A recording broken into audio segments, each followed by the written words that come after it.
Apakah benar ada hadis yang mengatakan bahwa anak kecil pemutus saf?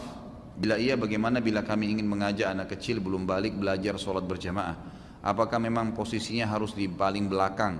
Tidak boleh berada di tengah-tengah orang dewasa?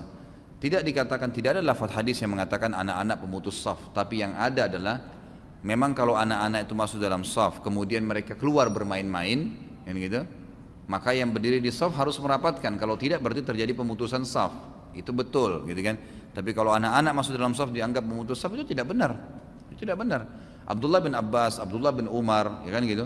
Sahabat-sahabat Nabi yang masih muda-muda, itu waktu mereka mulai belajar hadis dari Nabi SAW dan mereka ikut berjamaah sholat di masjid, itu mereka belum balik. Abdullah bin Umar itu pertama belajar hadis umur 9 tahun bersama Nabi SAW. Abdullah bin Abbas umur 10 tahun. Memang anak-anak muda, anak-anak masih kecil-kecil, belum balik malah pada saat itu. Tapi mereka ikut berjamaah di masjid.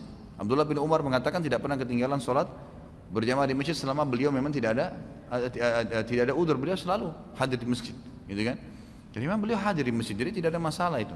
Makanya saya sarankan ikhwah-ikhwah yang mau ajak anaknya untuk belajar mengajar mereka berjamaah, biasakan dulu kiat ini, jalankan ya. Biasakan yang poin pertama, anak kita ikut dulu sholat di rumah.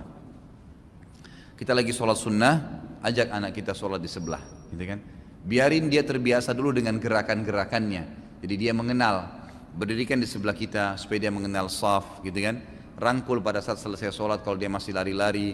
Bahasakan walaupun dia belum bisa ngomong. Saya berapa kali terapin ke anak-anak saya.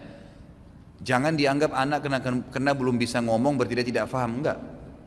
Ya, coba ngomong. Ya, walaupun belum mengerti, anak-anak saya banyak yang dari kecil masih mungkin belum setahun saya ajak ngomong kadang-kadang.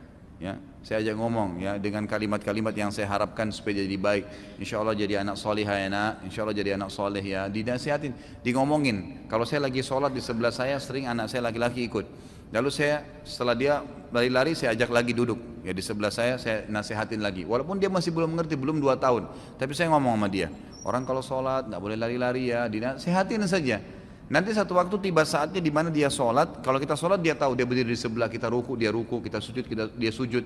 Dan itu sudah mulai dilakukan oleh anak saya yang belum 2 tahun sekarang. Awalnya dia lari-lari. Setelah saya coba nasihatin begitu, saya sholat dia berdiri di sebelah saya.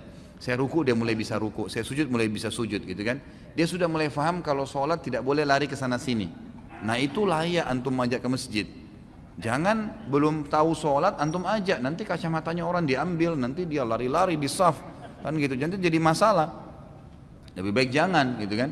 Jadi jangan sampai niat baik itu malah terganggu karena kita belum menerapkan kiat-kiatnya. Jadi pertama, didik dulu dia dengan masalah sholat, gitu kan. Biasakan anda sholat berjamaah dengan dia.